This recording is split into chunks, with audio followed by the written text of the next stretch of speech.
હા હા હા સાગર, શું છે? પહેલાં તો તને મેં ઘણી વાર કીધું છે કે જ્યારે હું ક્યાંય બહાર જતો હોય ને ત્યારે તારે મને ટોકવાની કોઈ જરૂર નથી. ખબર છે મને, પણ તમે બહાર જાઓ છો ને એટલે જ મેં પૂછ્યું. આ બેગ લઈને ઓફિસે? ના ના, ભંડારો ચાલુ છે, એમાં મફતનું જમવા જાઉં છું. આવું જ તારે? હું સારું નથી બનાવતી કે ત્યાં જમવા જવું પડે? તને ખબર છે કે રોજ સવારે હું બેગ લઈને ઓફિસે જાઉં છું, તો પૂછવાની શું જરૂર છે? સારું જાઓ, પણ 4-5 વાગે તો આવી જશો ને? શું કામ? શું કામ એટલે? તમને યાદ નથી? ના, મને કંઈ યાદ નથી. અને બાય ધ વે, હું આજે એ કહેવાનો હતો તને, કહેતા ભૂલી ગયો હતો, પણ અત્યારે કહી દઉં છું કે આજે મારે એક મીટિંગ છે, એટલા માટે મને લેટ થવાનું છે. એટલે કમસે કમ કંઈ નહીં તોય 10-11 વાગી જશે રાત. 10-11? હા. પણ તમે તો મને એવું કહ્યું હતું કે આજે આપણે બહાર જવાનું છે, તમે મને મૂવી જોવા લઈ જવાના છો. જો કીધું હશે, પણ હવે છે ને એ શક્ય નથી, કારણ કે મારે કામ છે અને હું છે ને બાકી લોકોની જેમ નવરો નથી રહેતો. એક બિઝનેસમેન છું. 17 કામ હોય છે ને 17 મીટિંગો હોય છે મારે. તો એ જ તો વાત છે કે તમે મોટા બિઝનેસમેન છો. તમે કામ કરવા નથી જતા, તમે શેઠ છો, બોસ છો તમે. તો તમે કામ સોંપીને ઓફિસેથી નીકળી શકો ને. વાહ, એટલે હવે તું કહીશ એમ હું કરીશ એમ? જો બીજાના ભરોસે કંપની ચલાવી હોત ને તો મેં કંપની ઊભી જ ના કરી હોત. અમે રાત દિવસ મહેનત કરી, પરસેવો પાડ્યો ને ત્યારે આ કંપની ઊભી થઈ છે અને અહીંયા પોગી છે. એટલા માટે તારે મને સલાહ કે શિખામણ આપવાની જરૂર નથી કે મારે શું કરવું જોઈએ અને શું ના કરવું જોઈએ. સલાહ શિખામણ નથી આપતી, પણ હું તમારી પત્ની છું. તમારી પાસે મારા માટે ક્યારેય ટાઈમ જ નથી હોતો. હા, તું મારી પત્ની છે તો હું શું તારી આરતી ઉતારું? એવું ક્યાં કહ્યું મેં? પણ સમય તો આપી શકો ને મને. સમય સમય સમય, બસ જ્યારે જો ત્યારે બસ સમય આપો, સમય આપો, સમય આપો. અરે પત્ની તો એવી હોવી જોઈએ કે જે પતિને સપોર્ટ કરે, કે તમે તારે તમારું કામ કરો, કામમાં ધ્યાન આપો. જો કામ કરશો ને તો આપણે બે પાંદડે થઈ શકશું, આપણે આગળ આપણી લાઈફ સારી રીતે જીવી શકશું. પણ નહીં, તારે તો સપોર્ટ નથી આપવો, સમય જોઈએ છે. સમય જ માગું છું, બીજી કોઈ વસ્તુની માંગણી નથી કરી. બહાર સમાજમાં જઈને જોવો તો ખરા, તો ખબર પડે કે પત્નીઓ કેટલી ડિમાન્ડ કરે છે. એક્સપેન્સિવ ગિફ્ટ, હા કોઈ વસ્તુ મેં નથી માગી. મારી માટે છે ને સમયની કિંમત બીજી બધી વસ્તુઓ કરતાં વધારે છે. પૈસા જોઈએ છે તારે, બહાર જવું છે તારે, કંઈ લેવું છે તારે તો આપી દઉં. બાકી મારી પાસે છે ને સમય બિલકુલ નથી. દેખાય છે ફક્ત મારા એક માટે સમય નથી. તમે શું કામ આવું કરો છો? શું કામ આવું કરો છો એટલે તું કહેવા શું માંગે છે મને? રાત્રે તમારે ઘરે આવવાનું ઠેકાણું નથી હોતું. આવો અને સીધા સૂઈ જાઓ છો. સવારે પણ નાસ્તો કરીને સીધા તૈયાર થઈને ઘરની બહાર. આખા દિવસમાં તમે મને ફોન નથી કરતા. ચલો માની લઉં કે તમારી પાસે મારી જોડે બેસીને વાત કરવાનો સમય નથી, નહીં માગું સમય, પણ દિવસમાં એક ફોન તો કરી શકો ને કે તું કેમ છે, મજામાં છે, તું જમી? એ પણ ના થાય. એમાં તો ખાલી તમારી 1 જ મિનિટ વેસ્ટ થશે. ના થાય. સાચું કહું ને તો ઘણીવાર એવું થાય છે કે લગ્ન વગરનું જીવન હતું ને ત્યારે બહુ સુખી હતો, શાંતિ હતી મને, કોઈ નો ખોટી રોકટોક કે નો કોઈ મગજમારી. જ્યારથી લગ્ન થયા છે ને ત્યારથી રોજ ને રોજ કંઈક ને કંઈક માથાકૂટ ઊભી જ હોય છે, અને એ પણ તારા નામની. ભૂલ થઈ ગઈ મારે. બસ હવે એક શબ્દ ના જોઈએ તારા મોઢામાંથી. કીધું ને મેં તને કે આજે મારી ઇમ્પોર્ટન્ટ મીટિંગ છે અને રાત્રે 11 વાગી જશે, એટલે શાંતિથી જમી લેજો અને સૂઈ જજો. અને જો મૂવી જોવાનો બહુ શોખ હોય ને તો એકલી જી આવજો.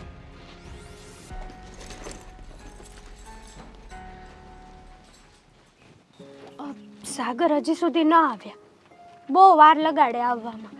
રોજનું છે આ એનું. ક્યારેક એમ એને ના થાય કે ચલો આજે મારી ડાર્લિંગને વહેલા મળું, પણ નહીં, કોઈ દિવસ નહીં. હો હો આવી ગયા. હાય, હાલો. કેમ છે તમારી તબિયત? એકદમ મસ્ત છે. તું કે તારી તબિયત કેવી છે? બસ એકદમ સારી છે. હા તો તમને પૂછવું પડે હા સવારમાં. હા, રોજ તમારી સાથે કંઈક નવું નવી ઘટના ઘટતી હોય ને એટલા માટે આજે પહેલાં જ પૂછી લીધું મેં. ના ના, તને જોઈને એટલે મારી તબિયત તો એકદમ મસ્ત થઈ ગઈ છે. અરે વાહ. કારણ કે તને જોઉં છું ને તો મારું બધું જ ટેન્શન જતું રહે છે. Same to you. તમને જોઉં છું ને તો આ દુનિયા આખી તો મને ભૂલાઈ જ જાય છે. બસ આ આખી દુનિયામાં ખાલી તમે જ મને દેખાવ છો. સાચું કીધું તે. આમ પણ જે વ્યક્તિ એકબીજાને પ્રેમ કરતા હોય ને એને એ બેથી જ મતલબ હોય છે. એનાથી વિશેષ એને બીજા કોઈથી મતલબ નથી હોતો. નહીં, એ વાત પણ બરાબર છે તમારી. અને સાચું કહું ને તો મને પ્રોમિસ આપો કે આપણે બંને વચ્ચે ત્રીજો વ્યક્તિ કોઈ નહીં આવે આપણી વચ્ચે. અરે પ્રોમિસ, કોઈ દિવસ આવ્યો નથી, આવશે પણ નહીં. સમજી? થેન્ક યુ સો મચ સાગર. ભાઈ ધ વે, તમને જોતા એવું લાગે છે કે તમારી સાથે કંઈક તો થયું છે. શું થયું છે કહેશો હવે? હા, ના હવે કંઈ નથી થયું. જો ને આ ઘરની રોજની મગજમારી, સમય નથી આપતા ને વહેલા કેમ નથી આવતા ને મોડા કેમ આવો છો ને આ બધી મગજમારીમાંથી જ ઊંચો નથી આવતો. ઘણી વાર તો એવું થાય છે કે આ જે મજબૂરીના મારા લગ્ન છે ને એ ખવા જ નહોતા જોતા મારે. સાચી વાત છે તમારી.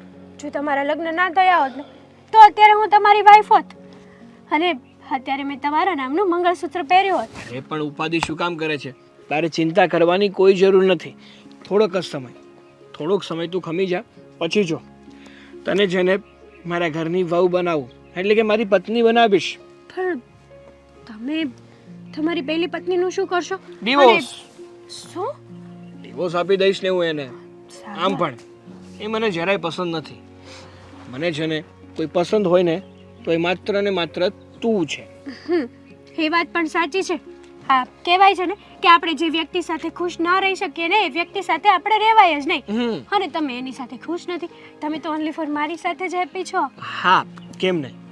કોઈએ કહ્યું છે કે જો મનગમતા વ્યક્તિ સાથે રહીએ ને તો અડધો રોટલો ખાઈને પણ ખુશીથી રહી શકીએ. હા, પણ જો મનગમતું વ્યક્તિ ના હોય ને સાથે તો કદાચ ને તમારી પાસે કરોડોની મિલકત હોય ને બધી જ ભૌતિક સુવિધાઓ હોય ને તો પણ તમને એકલું ફીલ થાય છે. સાચી વાત છે તમારી. પણ મારું કહેવું એમ છે કે તમે આવી રીતના મળવા આવો છો તો મારી વાઈફને ડાઉટ તો નથી પડતો ને? હું એને ડાઉટ પડવા જ નથી દેતો.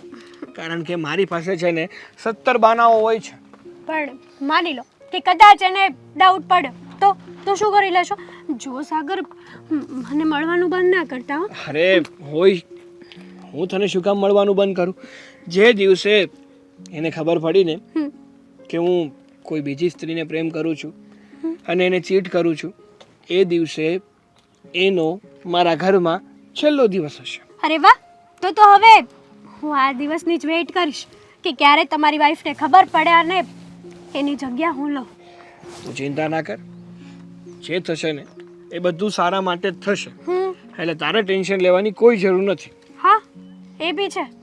પણ તમારી વાઈફ, તમે ડિવોર્સની વાત કરો છો તો કંઈક એક્શન લેશે તો? હવે એનાથી શું થવાનું છે? આ છે ને પતલો પાપડ પણ ભાંગે નહીં ને એમાંની છે. એવું તો ના માની લેવાય ને સાગર. કદાચ એના મમ્મી પપ્પા તરફથી કોઈ પણ એક્શન લેવાની તો? અરે ના, એવું બનશે જ નહીં. કેમ? કારણ કે છે ને હા, દામિનીના ઘરવાળા ખૂબ જ ગરીબ છે. અચ્છા. આમ પણ જો એણે મારા વિરુદ્ધ કેસ પણ કર્યો ને તો ઉલટાનો હું એ લોકોને એવો ભેળવી દઈશ ને કે મારું નામ લેતા પણ ડરશે. વાવ, એટલે એમ કે એ ગરીબ ઘરની છોકરી છે એટલે એનાથી તો કંઈ નહીં થઈ શકે. એમ જ. Thank you so much. હા હા હા. બાય ધ વે, હું તમને ક્યારેય નહીં છોડું. તમે તો મને નહીં છોડો ને? સવાલ જ ઊભો થતો નથી. ચાલો તો હવે મને પાણીપુરી ખવડાવશો કે? પાણીપુરીની વાત કરે છે? ચાલ તને મસ્ત કેફેમાં લઈ જાઉં. ચાલ. ચાલો.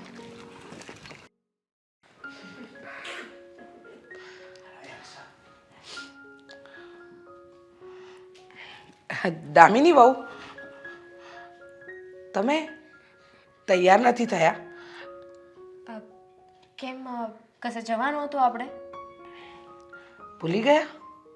મને યાદ નથી. હું ફટાફટ તૈયાર થઈને આવું. એક મિનિટ.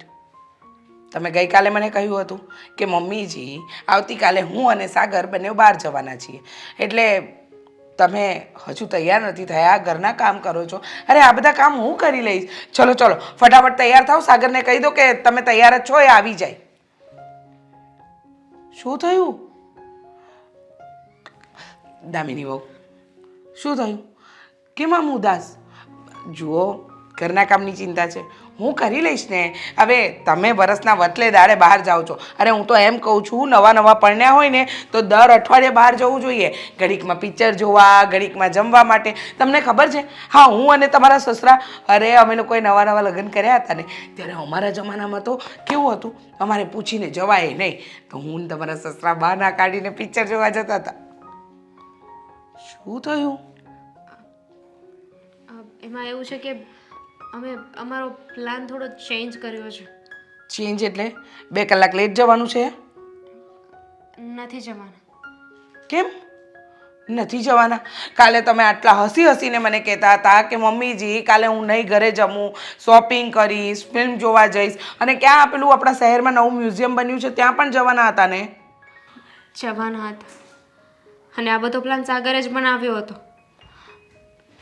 તો એમણે જ અચાનક તે મને સામેથી કહ્યું હતું કે બહાર મૂવી જોવા જઈશું, અને ખુશ પણ હતા.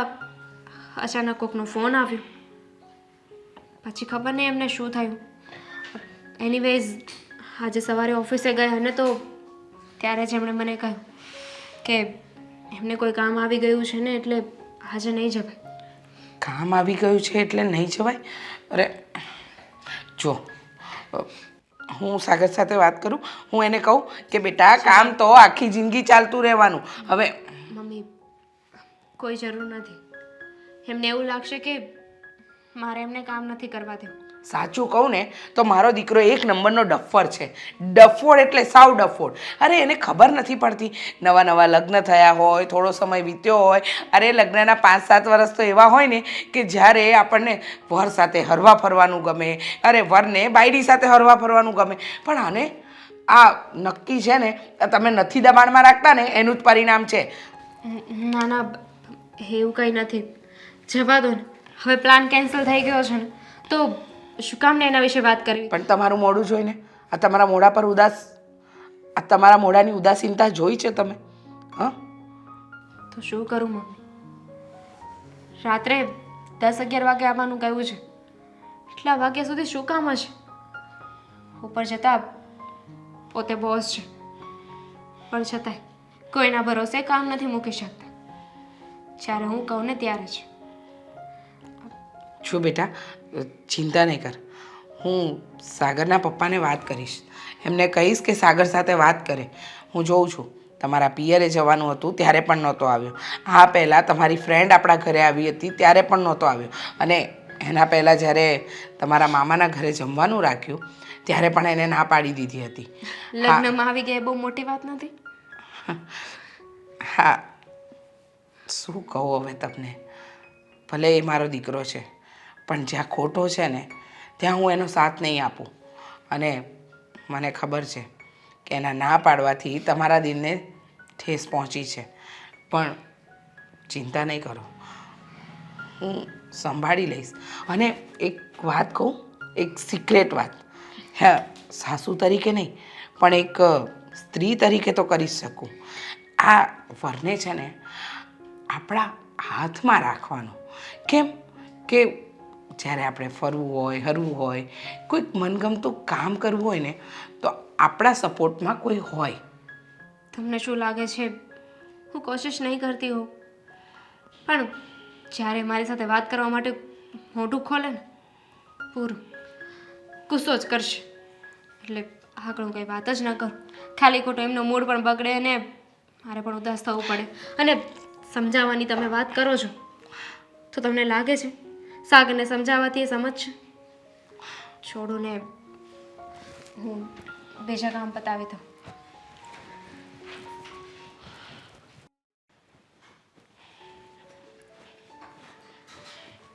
બસ આ ફોનમાં જ ધ્યાન આપો તમે. હા, આ ફોનમાં જોયા કરો, ફોનની અંદર તમારી દુનિયા વસી ગઈ છે. આ દુનિયાની ખબર રાખો, પણ ઘરમાં શું થઈ રહ્યું છે ને એની ખબર નથી રાખવી તમારે. અરે પણ એવું તે શું થયું છે ઘરમાં? તે તું મને કહે છે ફોનમાં નહીં જોવાનું, ઘરમાં ધ્યાન રાખવાને બધું રેડી તો હાલે છે. હવે કેમ સમજાવું મારે તમને? તમે આખી જિંદગી કામમાં રહ્યા. આ ઘરમાં જો હું ન હોત ને તો આ ઘર બન્યું જ ન હોત.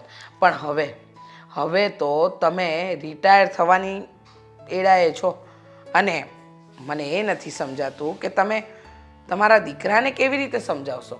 સમજાવો એને, 2 શબ્દ કહો કે કયું સાચું કયું ખોટું, શું સારું શું નબળું, એ સમજાવો. અરે પણ મારે સમજાવવાનું છે હું મારા દીકરાને? એ તું મને કહેતો હોય ને સમજાવું ને. મને તો એમાં કોઈ ખામી દેખાતી નથી. બધી રીતે રેડી લાગે છે, કામ ધંધે જાય છે, ઘરમાં પૈસા આપે છે, અને એવું કંઈ કરતો નથી કે જેનાથી આપણે એને ઠપકો દેવો પડે, એને સમજાવવો પડે. એક વાતનો જવાબ આપો. તમે મારી સાથે લગ્ન કર્યા પછી જ્યાં મારા પિયરમાં જવાનું હોય, આપણે ફરવા જવાનું હોય, તો એ સમયે આપણી પાસે એટલા રૂપિયા પણ નહોતા, છતાંય તમે ગોઠવતા હતા ને. અરે હું તો પહેલાં પકતો હતો. અરે પિયરમાં તો તું એમ ના પડ ને નથી જવું, એની પહેલાં હું કહું નહીં જવું જ છે. અરે તું આ તૈયાર થજો, તૈયાર થઈને નીકળો છો નહીં જવો. હા, તમે મારા પિયર માટે કે મારા માટે કોઈ દિવસ કોઈ વાતની કમી રાખી નહીં? ક્યારેય નહીં. આપણા સફળ લગ્ન જીવન પાછળનું સૌથી મુખ્ય કારણ કયું? કે મને જે વસ્તુ ગમતી હતી એ તમે સમયે અપાવી, મને જે વસ્તુ ગમતી કરવી હતી એ તમે કરાવી. તો દરેક પત્નીને એવી આશા હોય કે એનો પતિ એના માટે બધું કરે. સાચી વાત? હા, તે પતિ પત્નીને જીવનમાં એકબીજાને સમજવા જોઈએ, એકબીજાને સમય આપવો જોઈએ અને એકબીજાને હરવું ફરવું જોઈએ. બધું પતિ પત્નીએ કરવું જ જોઈએ, તો જ એનું દાંપત્ય જીવન લાંબુ ટકે ને તો જ મજા આવે જીવન જીવવાની. તો આમાંનો એક પણ તમારો દીકરો સાગર કરતો નથી. તમે વિચાર કરો, દામિની વહુને હંમેશા કહે છે કે તને ફરવા લઈ જઈશ, તને આ જગ્યાએ લઈ જઈશ, તને ત્યાં લઈ જઈશ, પછી બીજે દિવસે હંમેશા એનું દિલ તોડી નાખે છે. એને કામ આવી જાય, ઘડીકમાં એને કંઈક બીજું હોય, ઘડીકમાં મીટિંગ હોય. હવે તમે વિચાર કરો, ચલો સમજ્યા કે ફરવા ન લઈ જાય, પણ જ્યારે દામિની વહુના પિયરે જવાનું હોય તો પણ બાના હોય. હવે સાગર આ વસ્તુ કરે છે એનાથી મને કંઈ યોગ્ય નથી લાગતું, કારણ કે દામિની વહુ બહુ ભોળી અને સારી છોકરી છે. એ કોઈ દિવસ સામે જવાબ નથી આપતી, પણ આપણો સાગર એનો ગેરફાયદો ઉઠાવતો હોય ને એવું મને લાગે છે.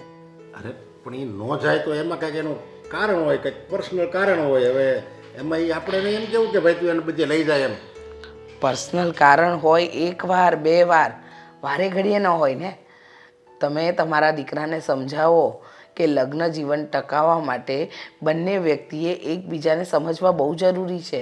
એકબીજાને સમય આપવો, એકબીજાની પસંદગી નાપસંદગી સમજવી, એકબીજા સાથે હરવું મળવું ફરવું, આ બધું બહુ જરૂરી છે. સમજાવો તમે સાગરને.